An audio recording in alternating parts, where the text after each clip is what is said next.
भोकरदन या ठिकाणी जालना अर्थ क्रांती अर्बन या बँकेच्या संपूर्ण शेतकरी, प्रगतशील शेतकरी, प्रतिष्ठित व्यक्ती, प्रथम नागरिक व माजी रेल्वे मंत्री आणि मी या सर्वांच्या साक्षीने या ठिकाणी या जालना अर्थ क्रांती बँकेचं अर्बनचं उद्घाटन झालं असं जाहीर करतो आणि माझ्याकडून या जालना अर्थ क्रांती अर्बन बँकेला आभार भरून ढगभरून शुभेच्छा देतो।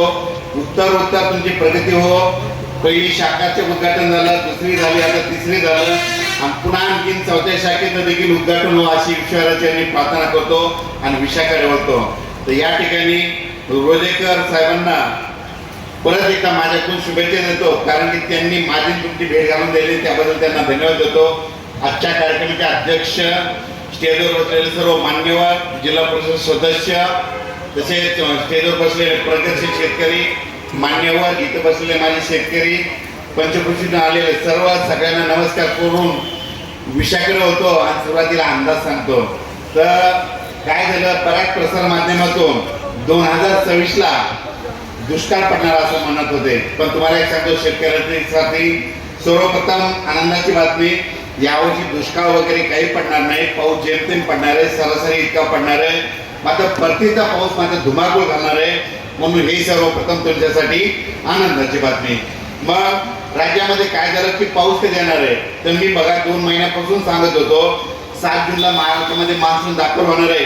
आजच बघा तुम्ही 7 जूनला पश्चिम महाराष्ट्रामध्ये तळ कोकणात ते मान्सून दाखल झाला आणि रात्रीपर्यंत चांगला तुमच्या जालना जिल्ह्याजवळ इकडं जळगाव पर्यंत ते मान्सून बऱ्याच ठिकाणी दाखल होईल।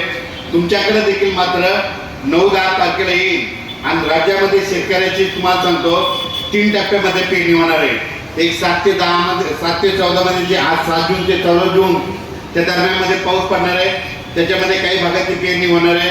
त्याच्यानंतर 20 जून ते 30 जून मध्ये पाऊस येणार आहे, त्याच्यामध्ये पुन्हा परत बऱ्याच शेतकऱ्यांची पेरणी होणार आहे आणि त्याच्यामधून काही शेतकरी उरले तर 10 जुलै ते 15 जुलै पाऊस येणार आहे आणि त्या शेतकऱ्यांची पेरणी होणार आहे। तर सांगायचं झालं तर 3 टप्प्यामध्ये पेरणी होणार आहे। माझी शेतकऱ्याला विनंती आहे, पेरणी करत असताना जमिनीमध्ये ईदभर ओल गेली तरच पेरणीचा निर्णय घ्या, 4 बोट 6 बोट जर ओल गेली तर पेरणीचा निर्णय घेऊ नका, म्हणून हे सर्वप्रथम तुम्हाला सांगू इच्छितो। आता हे सांगितलं पेरणीबद्दल, तर तुम्हाला अंदाज सांगतो, दरवेळेस माझी तुमची काही भेट होणार नाही, तर तुम्हाला काय करतो 5-7 वर्षाचा एक अंदाज सांगतो। तुम्ही बघा, हे आहे 2026 यावर्षी पाऊस कमी पडणार, मी 1 जानेवारीपासूनच सांगत होतो कमी पडणार आहे, पण परतीचा पाऊस जास्त होणार आहे, म्हणून हे सर्वप्रथम आनंदाची बातमी। ज्या वर्षी पाऊस कमी पडतो ना त्या वर्षी मात्र शेतकऱ्यांची पिकं चांगली येतात, शेतकरी मालामाल होतात, म्हणून ही 2026 साठी आनंदाची बातमी। त्याच्यानंतर 27-28 मात्र खूप पाऊस पडणार आहे, परत 2029 कमी पडणार आहे, 30-31 जास्त पडणार आहे, परत 2032 कमी पडणार आहे, 33-34 खूप पडणार आहे, परत 2035 कमी पडणार आहे, 36-37 जास्त पडणार आहे, परत 2038 कमी पडणार आहे, 39-40 जास्त पडणार आहे, परत 41 कमी पडणार आहे, 42-43 जास्त पडणार आहे, परत 2044 कमी पडणार आहे, 45-46 जास्त पडणार आहे, परत 47 कमी पडणार आहे, 48-49 जास्त पडणार आहे, परत 2050 कमी पडणार आहे। म्हणजे सांगायचं झालं तर 2 वर्ष खूप पाऊस पडणार आणि 1 वर्ष कमी पडणार। ज्या वर्षी कमी पडत त्या वर्षी मात्र तुम्ही मालामाल होणार, म्हणजे या वर्षी 2023 पाऊस कमी पडणार आहे, जेमतेम पडणार आहे, पिकाला लागल तसा पडणार आहे, पण शेतकऱ्यासाठी एक खूप आनंदाची बातमी म्हणजे 2026 सरासरी इतका पाऊस पडणार आहे।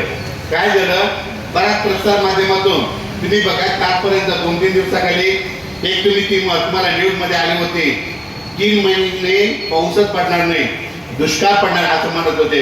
तुम्हाला सांगतो तसं काही होणार नाही। यावर्षी एक शॉर्टकट तुम्हाला सांगतो, जून मध्ये पेरणीचा पाऊस पडणार आहे, जुलैमध्ये जास्त पाऊस पडणार आहे, ऑगस्टला थोडाफार कमी राहणार आहे आणि सप्टेंबर-ऑक्टोबर मात्र धुमाकूळ घालणार आहे, म्हणून या लक्षात येतं। म्हणजे 2026 शेतकऱ्यासाठी चांगलं साल राहणार आहे, म्हणजे हे लक्षात येतं।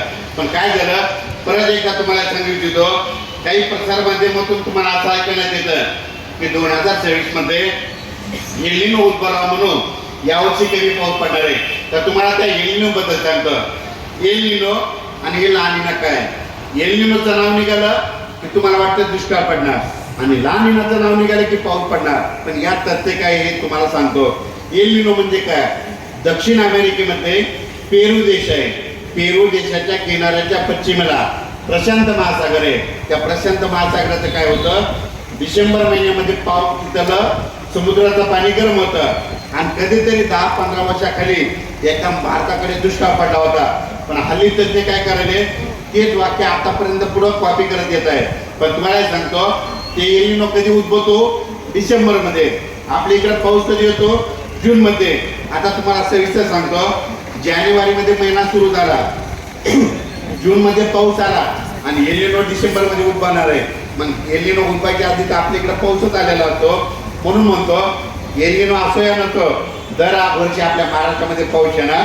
ही कारण सगळ्या शेतकऱ्यांना लक्षात. आणि 2026 मध्ये सरासरी इतका पाऊस कसा पडणार तर तुम्हाला सांगतो. हे तुमचा भोकरदन जिल्हा आहे, भोकरदन तालुका आहे आणि जालना जिल्हा आहे. जालना जिल्ह्यामध्ये दरवर्षी काय होतं, 750 ते 700 मिलीमीटर पाऊस पडतो. पण 2024-25 ला काय झालं, 1200 मिलीमीटर पाऊस पडला.